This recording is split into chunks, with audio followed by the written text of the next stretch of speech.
This is Fam Electric Ghost, and we're live on the air with Amanda Dames. You're the Kink Consultant, and welcome to the Fam Electric Ghost podcast. How are you doing today? I'm doing really well. Thank you for having me. Well, it's great to talk to people from all over the world, and it's the first time we've had you on the show, but a couple of questions we ask any guest before you get to the heart of your story is what motivates you and why do you do what you do? I don't want people to feel shame for what they want to do. So as long as it is legal, consent, and as long as it's consensual and between adults, I don't want people to feel shame. So my aim in life is to allow people to explore their fantasies, so that they can really enjoy and be their authentic selves.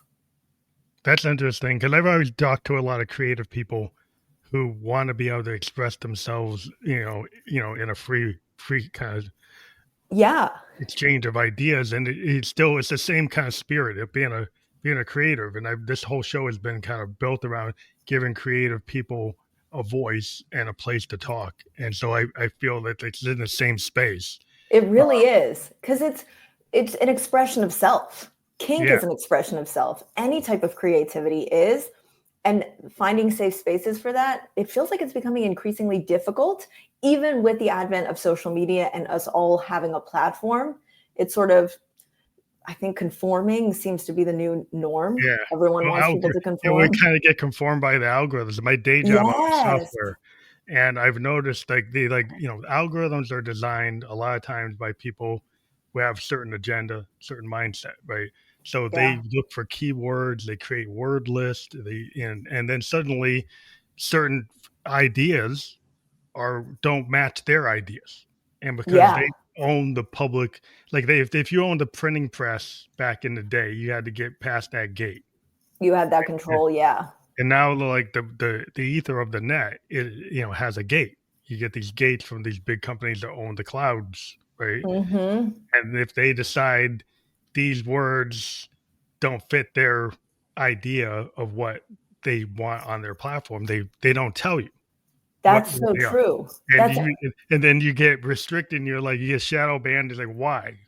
I get faced with that all the time. That fear of shadow banning, that fear of blocking because they don't like my message. Yeah, to me, it's like if we're talking about freedom, personal expression is like it's a wheelhouse of any kind of creative. And like you said, a lot of times creatives, they have the same mindset. They might be a creative that's in that kink mindset. I always go back to like Lou Reed and the Velvet Underground. When I was a kid growing up, it's like Lou Reed in his music with the Velvets kind of went into the dark side of New York. Yeah. And talked about sex, other things, like in a way that songwriters hadn't been talking about it. They weren't documenting that. They were told to stay within a certain parameter, and that's okay. And then he comes along, he's like, he's like, I want to talk about this. Yeah. But about other things. Bowie kind of championed him and kind of got him out there where you end up getting Walk on the Wild Side. Finally, with something he was doing in 66, he's talking about those things. You don't get to the 70s where it finally gets this point where Walk on the Wild Side becomes this idea you can talk about kink in a song and get it on a radio. But they kind of did it in a way that censors didn't pick up on it.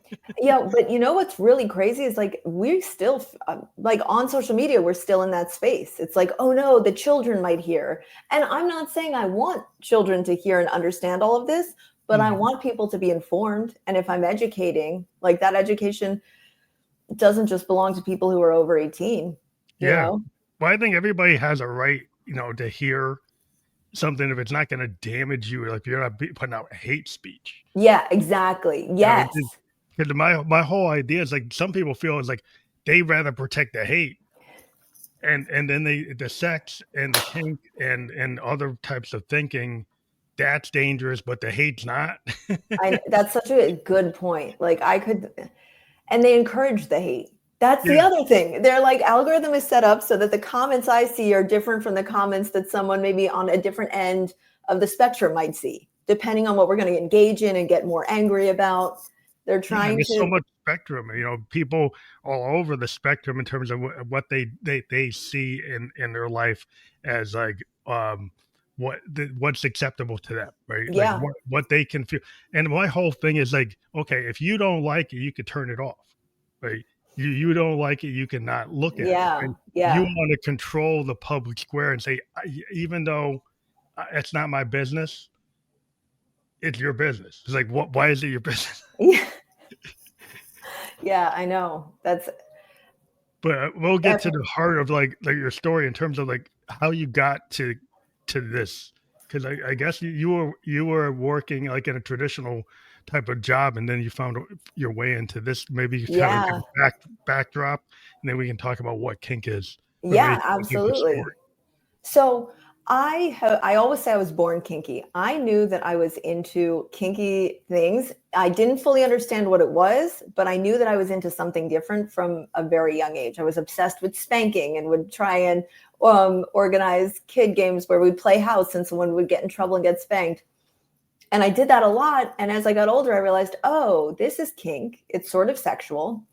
And I figured when I'm older, I guess I can explore this with someone. The exploration went deeper and deeper. I ended up reading a book about a woman who was a professional dominatrix, and I decided I want to do that someday. And I kind of put it on the back burner. I went to college, I got my degrees.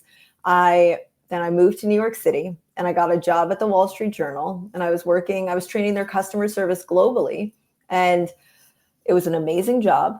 But I was like, I'm not making enough money. It's New York City. I can only afford rent. Let me get a second job. And I went and looked for a dominatrix job because it was the perfect career. It paid cash. So your side gig, you found something like any person goes on their side gig, It's like, Yeah. and yeah, people are always side gigging for stuff, but you found something that kind of spoke to what you would already were Yeah. feeling. Like, it's like a musician that goes like, I want to go try being an underground band. Yeah. It was basically like that. Yeah. I found a dungeon on Craigslist, went and interviewed and got the job. And I worked there 3 nights a week. So I'd go from the Wall Street Journal, shut my laptop down, run down like 10 blocks to the dungeon. It was super close, and I would start my shift there and work until 1 or 2 a.m. in the morning. But you had the benefit of being in a city that had that kind of The opportunity. infrastructure was there. Yeah. In certain places in America, you probably wouldn't have that. No, certain places. So here's the thing. This stuff exists everywhere, but not like a dungeon. I would be working probably out of my own home, and I would have had to go find clients myself, whereas this allowed me to find clients. And That I was worked. already kind of structured. Yeah. That was built set up for it. And it was safe because there was a lot of security, and the clients were kind of vetted, Yeah, I guess that's the concern. If you do it outside of that kind of structure, the safety net of it. Yeah, that is the concern. Then there's like, because if it's something that's like in the underground, then the society's not going to give you the protections of other things that are above ground. Yeah, exactly. Yeah. So and that happens. A lot of people run into trouble because they're working with people who aren't vetted, and there's no way to tell, but that's the risk you take. And I'd say 99.9% of the time for everyone, it's totally fine, but there's always that 0.01% where something could go wrong, or just not how you want it to. Yeah, you want to make sure things are vetted and you're in a safe. People want to be in a safe place and to be if you're like a musician and you don't want to be in a place where you're going to get attacked for your if you're a band and you're a political band. Yes. You want to be able to go on stage without fear of somebody trying to attack you. Yeah, right? 100%. It's the same kind of mindset. Like if you're going to be like MC5 or Rage Against the Machine, you want somebody protesting and you can't get out of the gig safe or they're going to attack you. It's like, you don't need that. You want to be able to do what you are born to do or feel great doing without people making judgments or trying to control you. Yeah, you need to be in a space that's set up for it, right? And like some of that is some of it was how it was decorated, but a lot of it was the safety and just being able to know there are people there if you get into trouble. So that was cool. So this was the first time you tried to get into this, and you were able to find an environment that was safe. This was the first time you dipped your toe in it. Yeah, it was, and it was a safe environment. And let me tell you, the first day I went to work, the way it worked is a client would come in and all the girls who work there would go meet. Now, you're not getting paid unless you're seeing a client. So you're just sitting around, you have a shift, zero pay unless someone comes in to see you. Oh, wow. So I go in and I meet a client, everyone else meets, and then I go in, new girls go in last. And because it's a known client, I'm allowed to see him. New girls are not allowed to see new clients because new girls might say something stupid and illegal that older girls are trusted for. So I go in and this guy's name is PJ. So I go in, I introduce myself and I said, what are you looking for, to understand what the session was going to be? And he said, sensual dom session. I was like, okay. I didn't even know to ask questions. And I walked out again. And then the manager walked in to meet the client to see who he wanted to pick out of like the 10 girls he met. And he picked me. And she said, okay, he chose you. Go back in and ask him exactly what he wants. And that was what you did. You'd go back in, you'd have a more in-depth discussion. You'd find out what implements you needed to bring, what was going to happen. So you knew there was a whole stockroom of things that I could grab what I wanted or what he wanted. So I go back in and he said, yeah, I want to lick your pussy. Oh, can I say? Yeah, you can. Okay. And I was like, I'll be right back. And I went out to the manager and I said, he wants to do this. I can't do it. And she said, that's fine. You don't need to let anyone do anything you don't want to. That's not what this job is. And she went back into him and said, Mila's not going to do that. That was my dom name. Mila's not going to do that. Do you want to pick someone else? And he said, no. So he left. And I was a little nervous because I was like, oh, now the house isn't getting a cut. This client left. And I said that to the manager. I said, does this mean, do you think I'll get fired because I said no? And she's like, absolutely not. No one does what they don't want to do here. Consent is the number one thing. And I felt super safe and validated because of that. No one was going to force me to do anything I didn't want to, which meant that this was a safe establishment. So yes, I lucked out. And then I learned how lucky I was as time went on. And you hear stories of different places where you kind of have to do what's asked of you. This was a good place. Yeah, that's cool that you didn't have to go beyond your comfort zone, because you don't want to get pressured into things that you're not prepared to do. Totally. And that can happen. People do get into situations where they're pressured, and that's literally the worst thing that could happen with kink. Mm-hmm.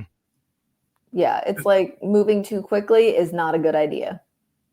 So an idea of kink, in terms of people being honest about what they want, because somebody could say, do you have any, I guess the rules and of how it operates in the world you're in, people have to be really honest about what they want and what their expectations are, right? Yeah, they do. And what's difficult is sometimes people don't even know what they want. And if they don't know what they want, they don't know what their expectations are going to be. So it can be disappointing. That's why you got to really educate yourself about kink if this is something you want to do, because you got to understand what are the pitfalls, what's going to be fun, what's going to be easy, what am I going to have to put work into figuring out. It's a lot of work, but it can be the most fun expression of self ever. I feel my most authentic when I'm in a kinky headspace and really getting to enjoy it. Yeah. Well, I think when people dive into the human sexuality and the idea of kink, it's maybe you can dive into what's your definition of what kink is to you? Yes, great question. All right, so all of us in the kink world hate the question, what is kink? Because it is such a large spectrum, it's almost impossible to define. So I'm really glad you asked it that way. What is it to me? Because it is different to everyone. But first I want to address the number one definition of it. It's basically anything that isn't normal, missionary sex. That's technically what anything kinky is. So we're even talking doggy style, but at this stage, doggy is so common that it doesn't exactly count. But we're talking handcuffs, any type of tying up, choking, hair pulling, all dirty talk. Even that is kinky by the definition. But for me, I do think it's anything that is outside of basic penis and vagina, or even penis and butthole sex. I think or penis and mouth sex. Anything outside of that, I think is kinky. I consider dirty talk kinky because dirty talk can even be fantasy talk, role playing, definitely kinky. So it's anything where you're taking on, I think, when you're adding an extra layer onto the sexual intimacy. Yeah, because people, fantasize. Because some folks might have a very narrow definition of what should happen sexually. They might think it's only about like procreation, and they can't get beyond that. Yeah. And then we get people who are more central, right? So somebody that's like into talking about like their feelings and expressing them maybe in fantasy terms. Yeah. Like I always get back to like from a music perspective, like you think about like Prince's Dirty Mind album. He was able to explore all kinds of things that were basically kind of about in a mind. His vision of kink is kind of embedded in that album. And it was not, well, it was in a traditional kind of album.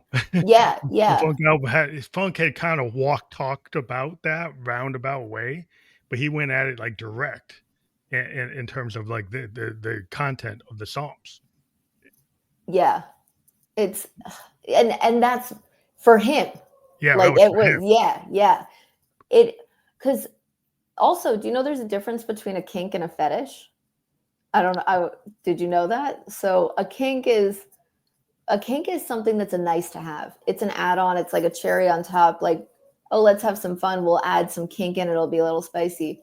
A fetish is something that people need in order to orgasm. Oh, they can't come without it. Oh, okay. Yeah. So I would be considered to have a fetish because I am really into spanking and discipline. And I need to be thinking about that or experiencing that during sex for me to orgasm. So you're that dominatrix kind of role? Yes. Yeah. Either giving or receiving. But I was also a professional submissive. So I would, like, men would pay to dom me too. Yeah. You need that to be able to orgasm. Yep. And that was the fetish for me.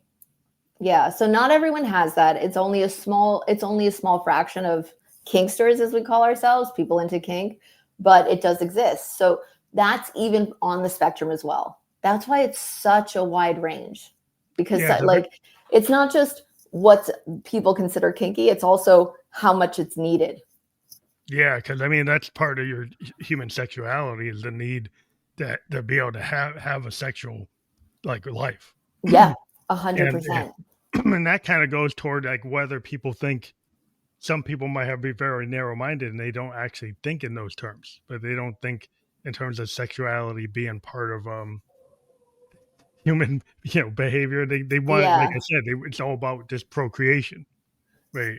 At least from their, they might talk about that, and they might try to say that they might have that as a mindset, but it usually is just a cover. Because I don't think any human being that's honest with themselves would think that that's actually how you're going to really live your life on this planet, that's all it is to you. Yeah.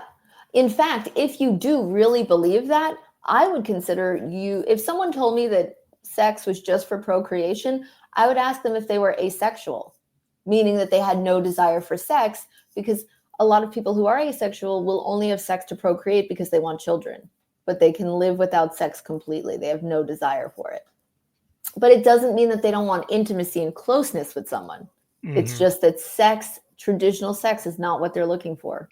Yeah, and people can be kinky without sex. Wanting sex. So like there are plenty of people who identify as asexual and kinky.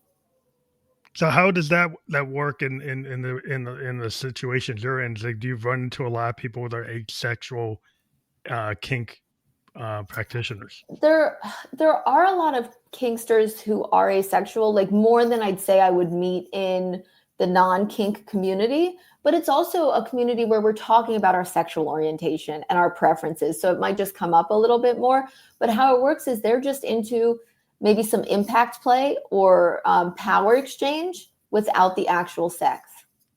And sometimes they might be into service submission where they like to serve somebody, but they're not interested in taking what we'd say, taking it all the way to full on sex.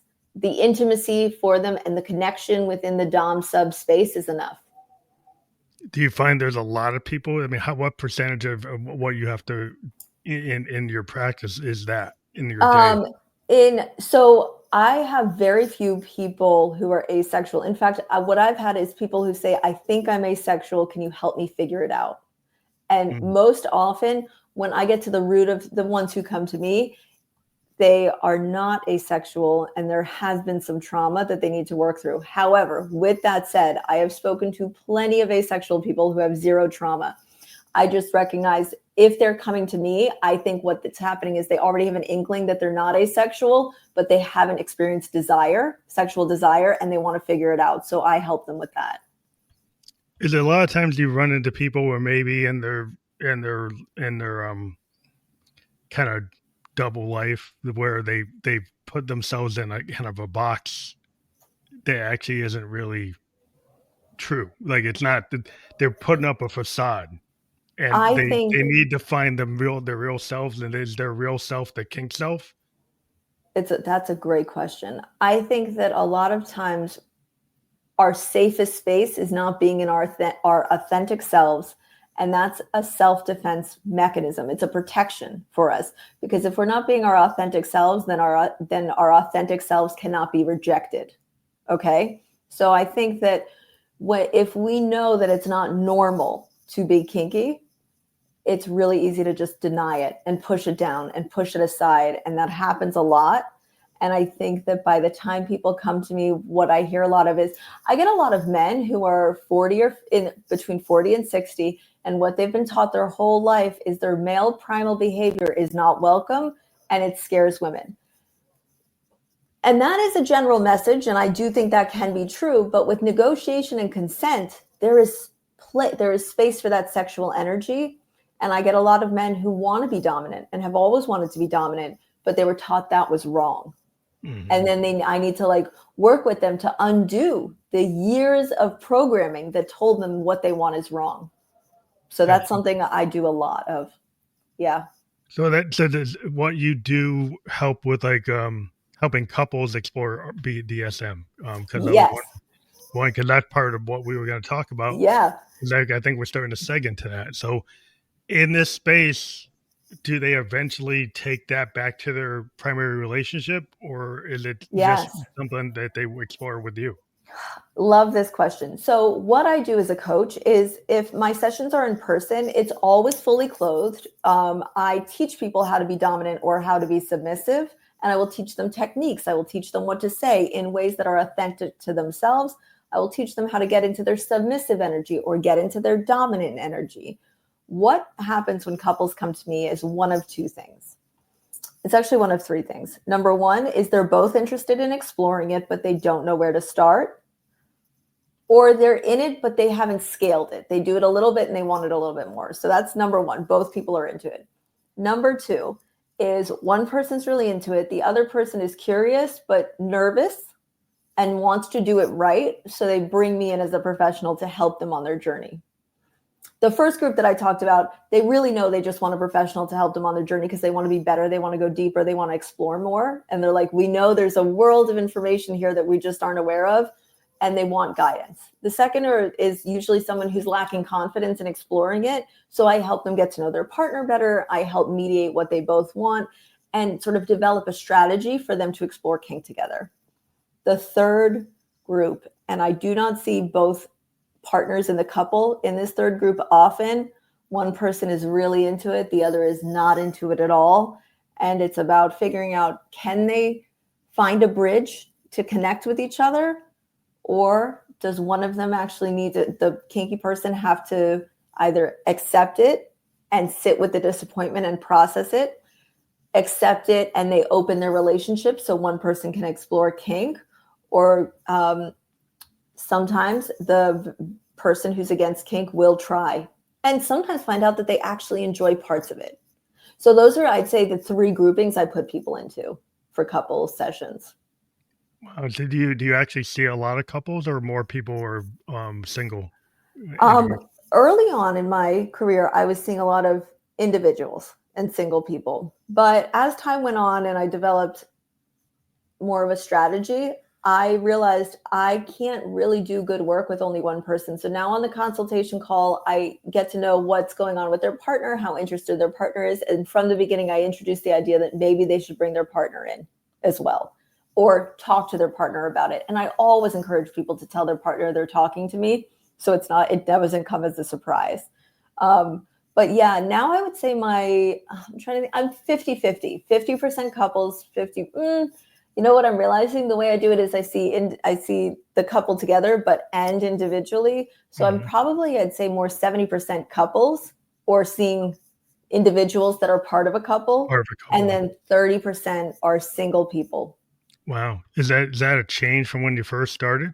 When I first started, it was all single people. It was people dating who wanted to get into kink and they wanted to meet a kinky partner. And now I'm finding, especially as my social media has grown, more couples are finding me, they're interested, and now that they know this is an option, they want to consult someone. Yeah. Do you find it's getting harder to do this in the current environment versus maybe a couple of years ago? Or is it still open? No, it's harder. So I'm going to tell you, one of the reasons it's harder is Meta got rid of their people who were moderating content.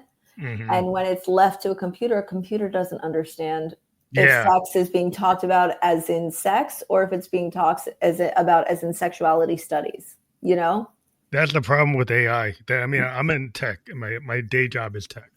But I've always argued that the human being still should be at the top of the chain and making decisions. But they have people who want to do it because it's like cheaper, faster. Well, they save money. But the problem is it destroys a lot. Like it can destroy like a lot of creativity in terms of these algorithms can stop whole genres from being seen. They stop people from being heard. They stop people from being, so to me, it's like, who does that serve?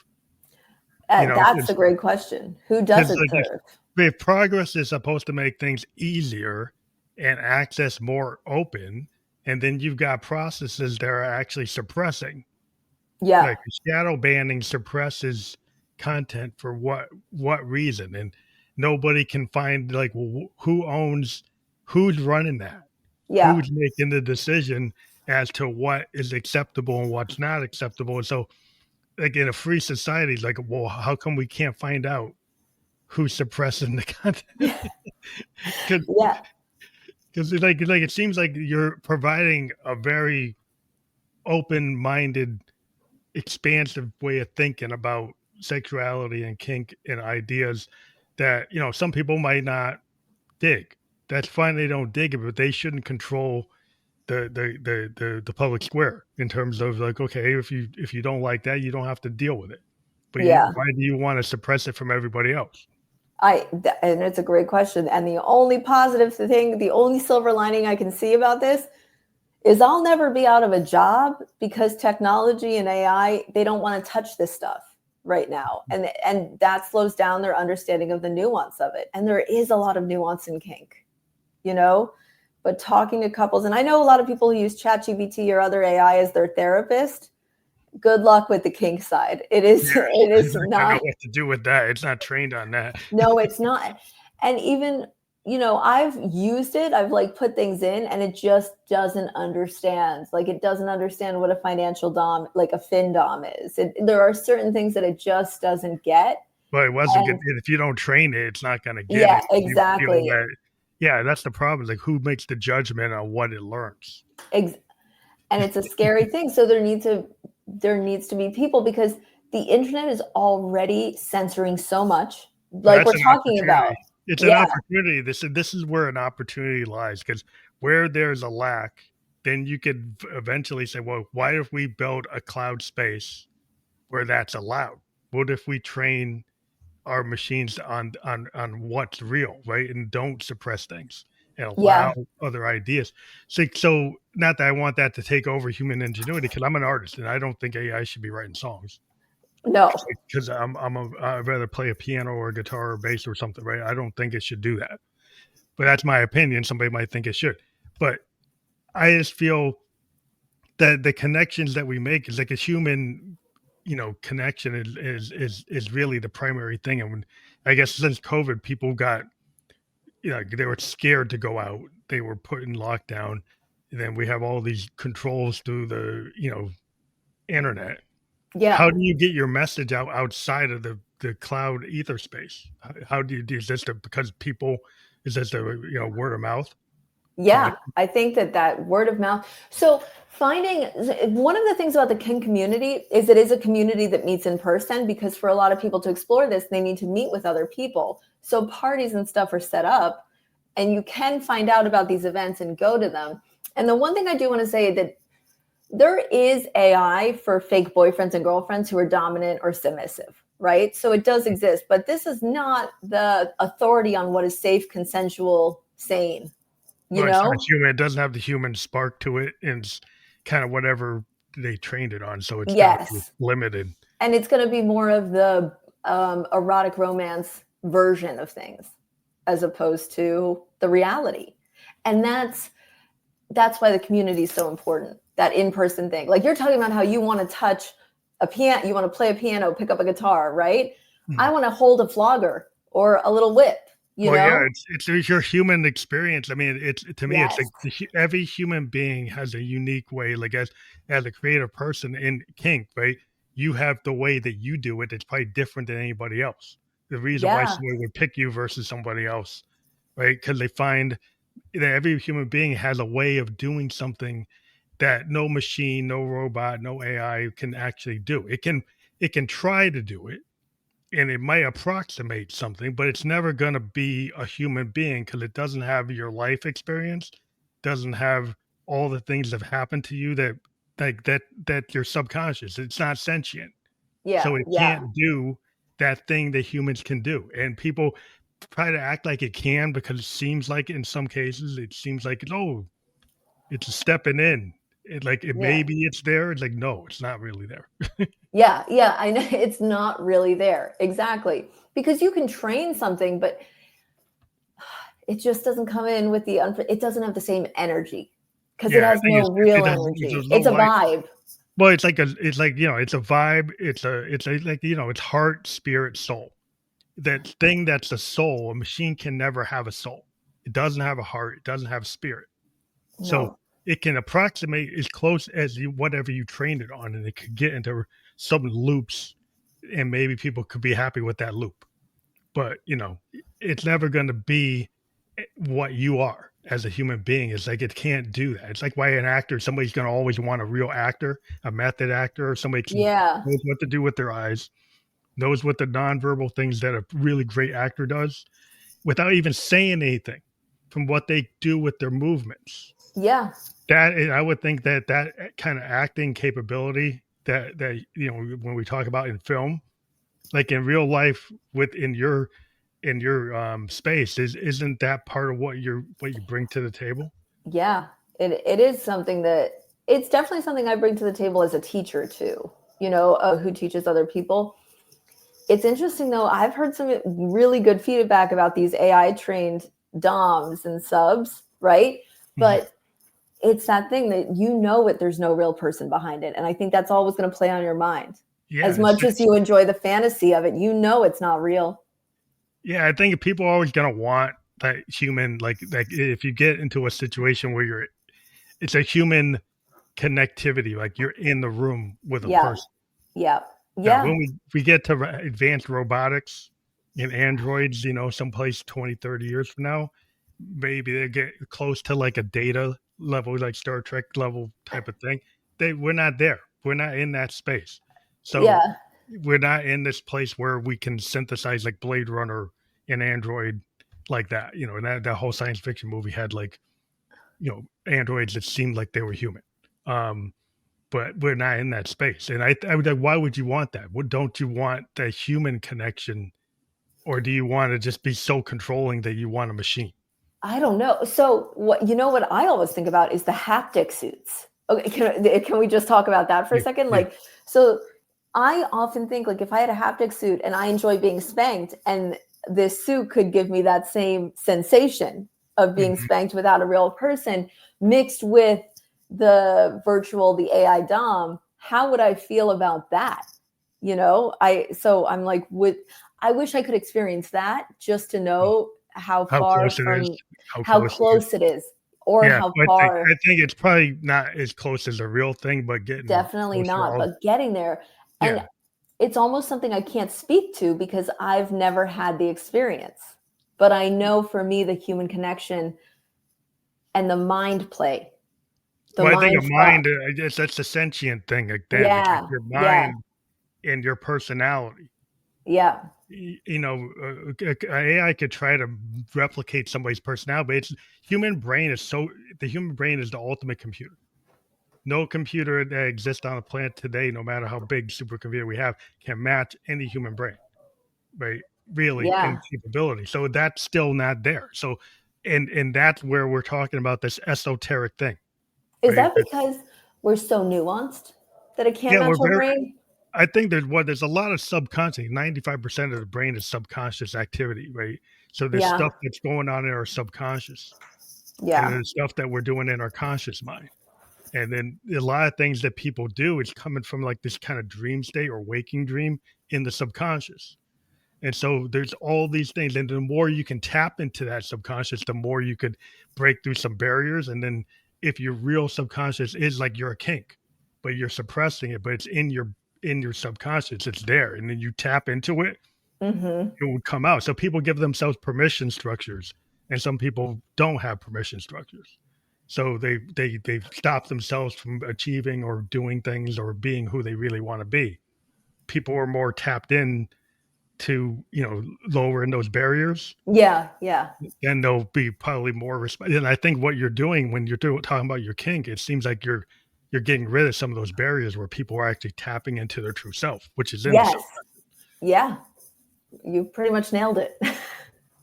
That's what I believe. But I mean, I'm kind of in that esoteric space that thinks about those things. Yeah. I mean, are you open to can I ask, have you explored kink at all? uh, not physically at all, but in my music, I actually created a character in my music called Josephine Electric, Yeah. like in my alter ego, and I use like technology to do a female version of myself. And her songs are very kind of sexual, and they go through like fantasy and role play through my art in my music. Yeah. And part of my band with my band, Family Electric Ghost, is I created this character, Josephine Electric, and she is kind of a dom, and she goes around and kind of in this dom mindset, and her songs explore things that I wouldn't do as me, as the male version of myself. So I kind of tapped into the female version of myself and expressed that through through a fantasy through my music, but That's amazing. never did it in real life, but through the music I do it. So I Yeah. got like lots of records of her being that. Is there anything that inspires you, the things that makes you think, oh, maybe I should try this or maybe I would like it? Yeah, well, I probably yeah, in my fantasy world with Josephine, I've always kind of explored that in my mind, but never physically done it because of my responsibilities in my family and probably my wife's feelings about it. But Yeah. I think it would probably be like if I was single and I wasn't married, I probably would have gone totally into it. Um, Wow, that's a big statement. But you're okay. Do you think that is it something that you're disappointed you didn't get to go into, or it's just a it would have been nice type of thing? I think it would have been something because my mindset was there. When I was younger in my 20s, I kind of created this Josephine character as a story, like, as a novel I was working on. Yeah. And then Okay. I turned it in as a musician. Eventually, I just said, "What if I actually take this character I wrote and made her happen as a real character as a musician, like a Zig, like Bowie created Ziggy Stardust, Yeah. Yeah. this idea, or Prince did Camille." I said, like, what if I took this kind of thing and actually explored her, making her more real by giving her a voice and Yeah. actually doing it. And I think if in that period of time, if I had actually explored it and gone to New York, And worked in a dungeon. Or I could have probably gotten into it. But like it's something like you missed like a Jack Kerouac on the road thing. I never yeah. experienced. Yeah. And that's so one of the things that I will say is it was scary to go be a dominatrix and do what I did, but it's one of the things I'm proudest of in life, that I went and did it, because I think I would have spent my whole life wishing I had if I hadn't done it. And I think that's something that doesn't affect everyone. But when I did the work, I dealt, a lot of my clients were 50 to 60-year-old men, 55, 65. And I wasn't the best dominatrix in the world, but I talked to everyone. And I love talking to my clients. And something that struck me about all of them is they all say that they wish they had known this was an option, because they may have looked for that. They may have actually really pursued it because they love it so much. But instead, they did what they thought they were supposed to do, married who they thought they were supposed to marry. And that inspired me, because I realized people need to know more about the options available to them. And I'm not saying that's you at all, but my point is that's why. I think what it taught me. I think a lot of times we don't know if there's a safe space to do it, and we don't know what's out there, because society kind of puts all these things out, warnings. Yes. Like, you're in danger. Like, everybody looks for safety. Everybody 100%. Looks for security. They look for like the norm. They want to be like, keeping up with the Joneses. They want to do what's expected. And we're kind of given these social mores of like what to be. I was a sociology major, right? And the idea, like, people don't want to be in this space of like anomie, was like you're disconnected from society. You want to be part of the pack. If you go outside the mores, then you get isolated, and you could be, thrown to the wolves. It's dangerous. Yeah. Thrown to the wolves. And so people tend to not want to get out of that, safety space. And we're fed this scarcity mindset too, that like what the norm is, that's what everyone wants. And the more I do this work, the older I get, the more I'm like, everyone is the same, but everyone's the same by being different. Do you know what I mean? Lots of people are having marital problems, right? Any married couple, there's no perfect life, right? The problems are different. I think a lot of times people have expectations. They think the soulmate is going to solve all their problems. We're also taught that, though. We're taught that meeting the right person will solve everything. Yeah. But they never explore, like no one ever really trains you how to have a relationship. No, like everybody just teaches you how to have a career and tries to put you in a box. And even then, those boxes aren't exactly what you want. But in terms of like relationships, people don't train people how to deal with like, conversation, expectations, sexuality, like what is, people have all these hangups because society creates all these rules. Yes, they do. And then people don't, and then people start hitting a wall against the rules. Like, they might, in their subconscious, in their dreams, in their fantasies, they have this feeling, they have this need. And then what they've been told doesn't satisfy that need. So then they end up looking for it in places, and they maybe go on, go down the rabbit hole. And they don't find a way to do it in a safe way. They don't find to do it in a way that's not going to cause trouble for them in some way. It doesn't come out in a way that's comfortable, because society's kind of made it so it's not easy to actually express yourself. Like you're saying, like you have a place for kink that was safe, that you didn't feel like you were forced to do anything. You felt like it was what you wanted. You weren't being, it was exactly the fit that you wanted. It was the fit that I wanted. Yeah. I think a lot of people never find that fit. When they're married, when they're in relationships, they never really fully find it, because society kind of puts us in such narrow lanes. We can't really. Society tells you to figure it out quickly. Society has no space for people taking time. And a good relationship takes time. Kink takes time. What else takes time? Like, a lot of things take time. Taxes take time. You know what I mean? There are things that aren't taught in school, I think, because it would take too much time to explain the nuances.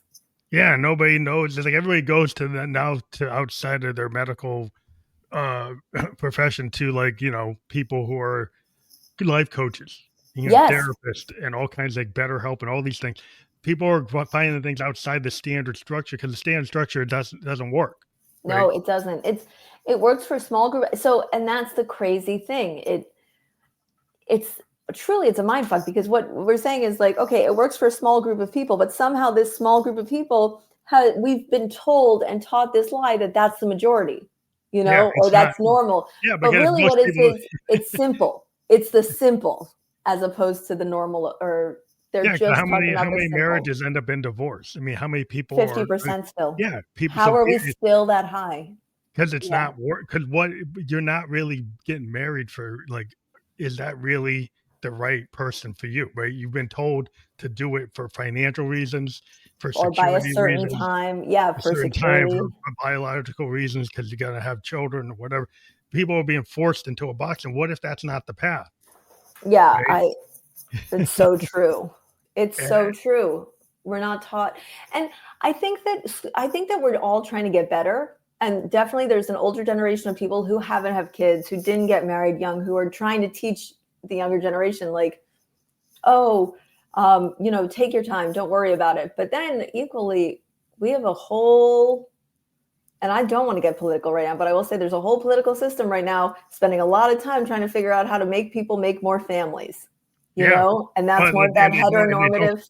and they don't take care of the families already here. Nope, exactly. That's it. Yeah. So it's kind of hypocritical. It's like like a family with a lot of kids. They need food for the baby, right? They need yeah, medical care for the baby, right? You need a home for the baby, but like you're not really giving anybody that. You just tell them to go out and have babies. Well, where's all the rest of it? yeah, yeah. It's It's not like that it just magically happens. Like you're not fully. healthcare, affordable childcare, Yeah, in the support. past we had like a GI Bill. We had FDR New Deal. You had stuff that set things up so that somebody comes home from World War II, they could get a house, they could Yeah, get a loan, they go to college. They had a structure. It wasn't just automatic, right? There was a yeah, structure that now people say that I don't need the structure. It's just going to happen by It's just automatically going to happen. Some kind of fancy world. It's like it doesn't just automatically happen without the macrocosm is this overall society, right? An yeah, overall society has to have an infrastructure to support. If you really want that, then you need an infrastructure to support it. You just can't just throw it out as this ideal and then expect people like, well, what if they want kink? What if they don't want kids? yeah, What if they don't want like if they don't see the family structure the way you see the family structure, right? What if they have a different mindset? Then that's like, whoa, that's outside the norm. yeah. That's all true. And but you know what else, with when you're saying that, I'm like reminded that community is eroding right now. We have really moved into an isolating state for all of us. And one of the amazing things about, I just moved to Vegas 2 years ago from New York City. And most of my friends, the majority of my friends here are from the kink space, because that's where I found community. I went to these parties and I made You friends found your here. own community. Like the way Yeah, musicians, we find our own tribe. Like if you hang out with exactly. artists and you're like, if you're a painter, like most of your friends are like gallery owners or painters or people in the art space, Yeah, people who gravitate to like the law of attraction. You go to yeah. vibrate in the same frequency, Yeah. And this is good and bad, right? Because although many of my friends share the same mindset, many of my friends share the same mindset, and I don't think that's good for our development either, because Well, then yeah, you you end kind of up in need an echo diversity. chamber. You Yeah, we need need the diversity. diversity. Yeah, well, that's And the New whole York point. had tons of diversity. But Vegas, It's not so much. it's not so much. And I'm not talking cultural, I'm not talking ethnicity.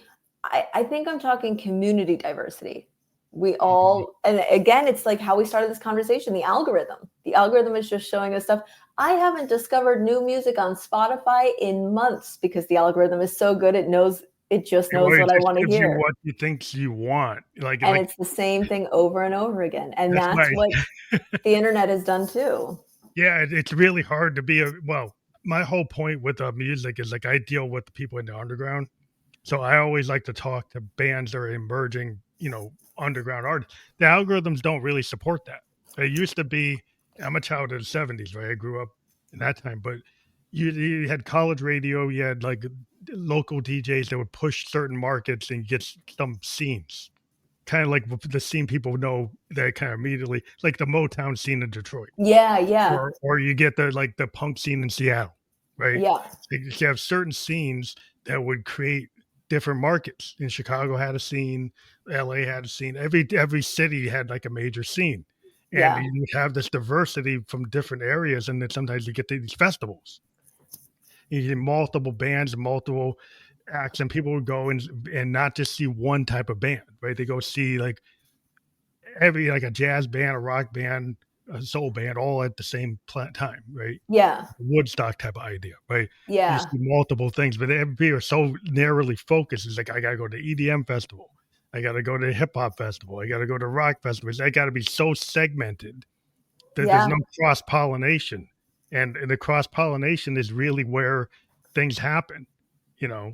And Yeah. we're not seeing the cross pollination of art because the computer is kind of interrupting the normal human behavior is to kind of cross pollinate, but we're being kind of short circuited by these algorithms. Yeah. And I'm thinking about how that, so you know what? And then that may have been the start of it, or it may just become that way now. There is something else to this that I think that humans, we now expect to be catered to in such a niche way that even in the kink community, do you know the kink and swingers community do not mix?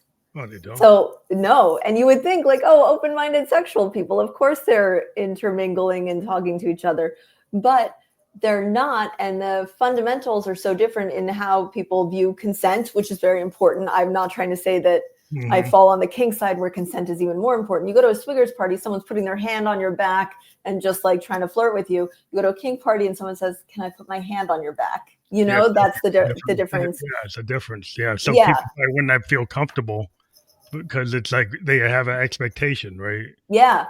And equality is big in the kink community in terms of there's no ladies' nights at kink clubs. Like everybody's like showing up and paying the same amount. There's nothing special there. Whereas in the swingers community, there's a lot of ladies free type of thing, you know? Yeah, that's interesting. So there are differences there too. And I wonder sometimes if we're so used to being catered to in such and so used to leaning into our own niche, are we losing the ability to mingle with others? And this is something I think about everywhere. Politics, community, everywhere. Yeah. I think our individualism has kind of become our like our worst enemy. Absolutely. Because of what people fail to understand community. Like I lived in Japan for Oh, 2 wow. years. Yeah. And what I noticed in Japan, there's an example, and there's, people might get upset, whatever. Like in Japan, when people get like flu season, people would just automatically put their mask on. Yeah. They would care about like not infecting other people. It was like in the culture not to do that, right? They would say in their mindset that they would do that. And then they also have another example, like walking down the street in Shibuya, Tokyo. Like all the Japanese were walking like one direction. All the foreigners would not realize that that's like the direction that sidewalk goes and go the opposite way. You could see the foreigners versus the indigenous Japanese. They didn't understand, like they would have structures that were kind of built for like their society had certain structure to it, but the Americans didn't get it, right? They just felt like they could just do whatever, and it totally disrespected like the culture that's got the interface. They didn't even recognize it, that there was a certain like this sidewalk is going this way, and Americans going the opposite way, and you just sticking out like a sore thumb, and not even realizing that they're sticking out like a sore thumb because they're so into the individualism that they didn't even notice that they're sticking out. Yeah, and I think that's a really great example of it. Have you been, I don't know if you spend a lot of time on social media, but there's a lot of people making posts now about how people are talking about the isolation epidemic, the loneliness epidemic, but then they're forgetting that like in order to have community, you need to show up for community. You need to not cancel plans last minute. You need to be someone who's there and present and giving as much as taking. And that's the thing. Being in community, it takes energy, it takes effort. You got to be paying attention to what's happening. Like, what way is everyone walking on the sidewalk? It can't always be my way or the highway if you're going to be in a community. Right? Yeah, and I think I grew up in Ireland, so I'm not saying Ireland is definitely not Japan, but I think people are very aware of other people, and situationally, they're very aware. Whereas they're taught to be that way. Whereas I think there is a certain individualism that's taught here of like my way or the highway. This is America. This is how we're going to do it. And I love living here. I don't want to go back to Ireland. I just think it's a cultural difference. Yeah, I think there's a point where it becomes like a diminishing return of your individualism is actually caused. Ooh, yes. I Yeah. think there's a point where, like, if you can't have a safe public square, like if you can't feel free to have an exchange of ideas without getting into a shouting match or An violence argument. Yeah. arguments, is like this. There was a time when people could have a civil conversation, and Yeah. now it seems like it's like turns into road rage. It's like how Yes. But like it's like I'm guilty of that. I am guilty of someone telling me something specific, a belief they have, and I'm like, "Are you crazy?" I too. yeah. Well, I think it's kind of we're all primed for it. We're all in our Yeah. camps, and Yeah. nobody has like the diplomacy. And I Like try. I work on it, but yeah. the diplomacy, like the whole idea of diplomacy. Now people say, "Oh, that's weak." Like, well, somebody has to, like, you have to have this exchange of ideas. Like even if you go to college, like, my brother went to Harvard, I went to Bowdoin. I mean, he also went to Brown. And it's the idea back in the 90s and the 80s. You go to school, you can have a conversation. I remember, debating different political parties, like being the young Democrats and young Republicans versus like the guys who were in the Yeah, Green Party. Green Party, and then we would have these debates, and we have like legitimate debates, and nobody's like saying that person's like evil or that Okay, person's bad. We're but able to have a conversation. do you think that so they've talked about the Overton window of what's central or what everyone sort of agrees is like the center point is moving. And do you Yeah, think that's affecting like because now I think both sides are out. Like we accept the fringe a lot.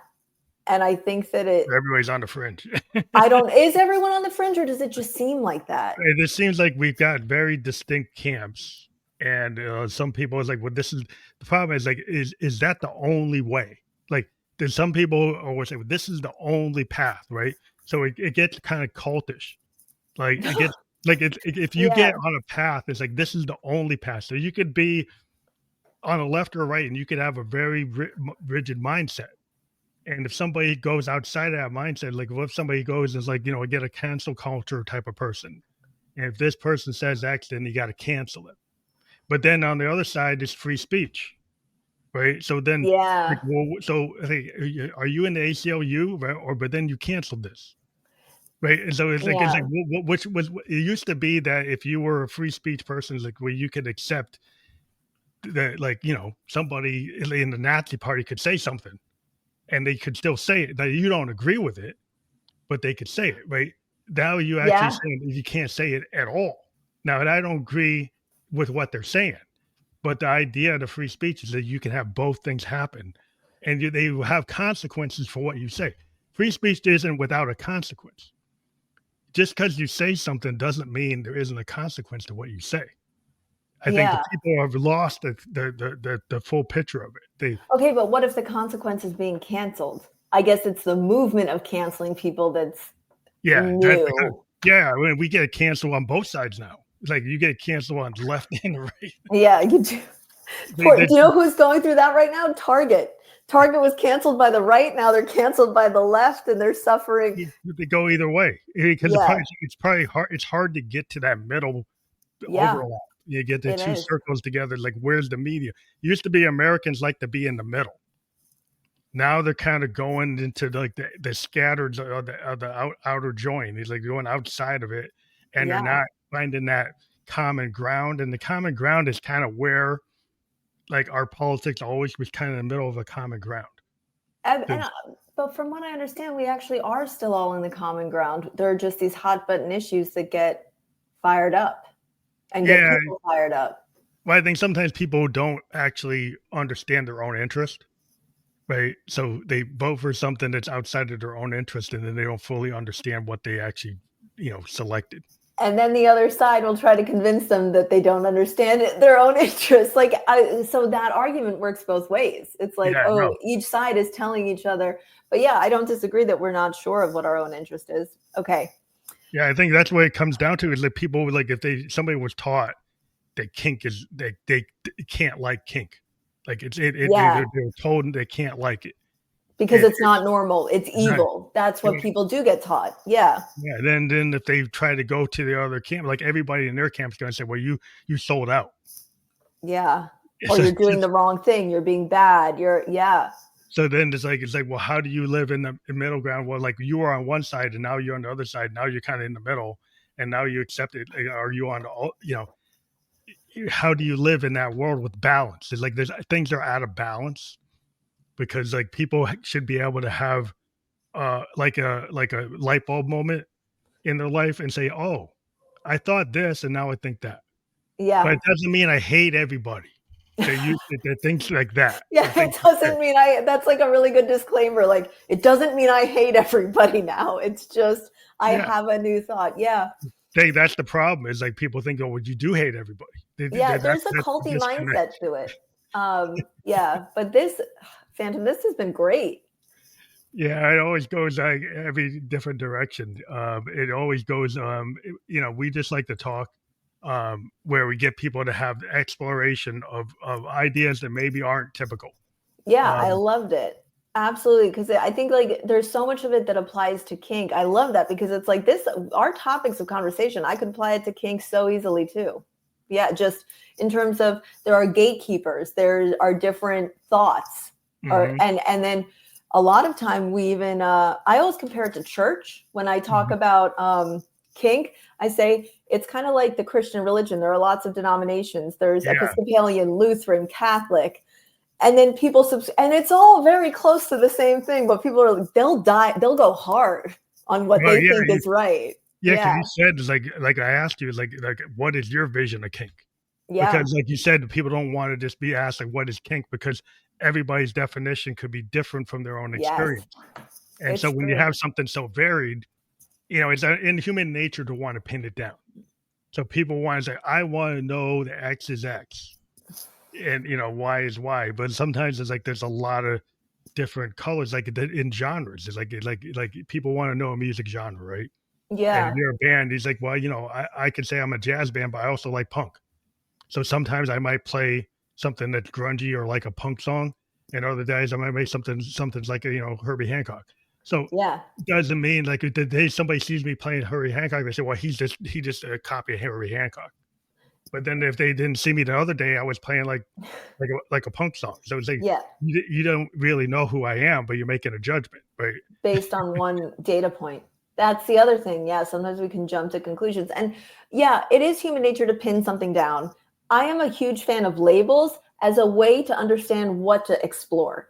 Do you know what I mean? You need to anchor yourself to something so that you can like explore there. It's like when you're on a ship, you want to jump off the boat and go look around. You put the anchor down to make sure you don't float away, and you can keep coming back to the boat then. Yeah, because you had somebody that could, like you were talking about, somebody could say a swinger and a kink, oh, they're the same. And then find out like, no, it's not the same at all. But you just. But it's also close enough in a lot of ways, There's overlap.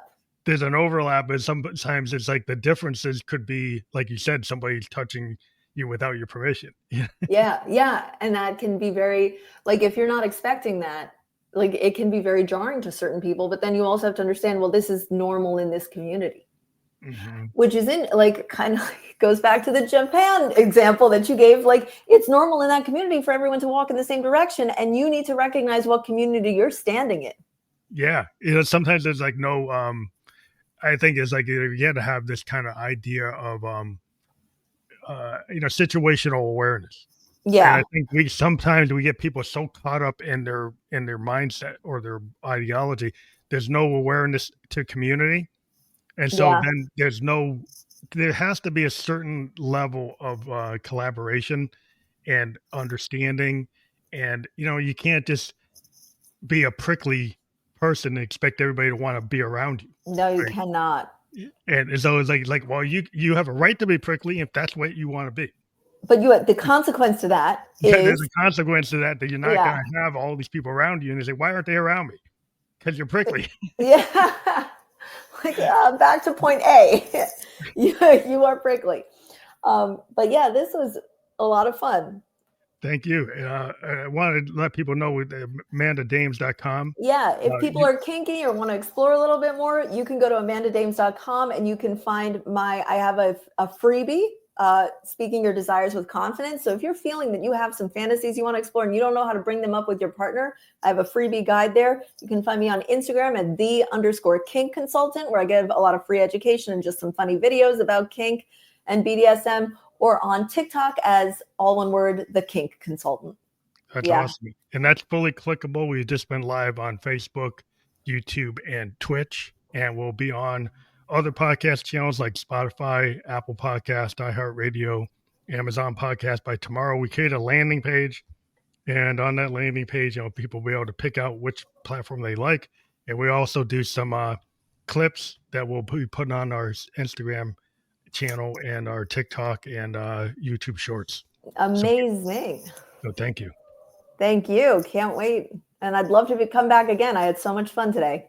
Oh, great. Yeah, we love to have people come back, and you can check us out on our calendar when you want to come back. If you have another, like a book or something you want to When promote. I have stuff like that, yeah, for sure.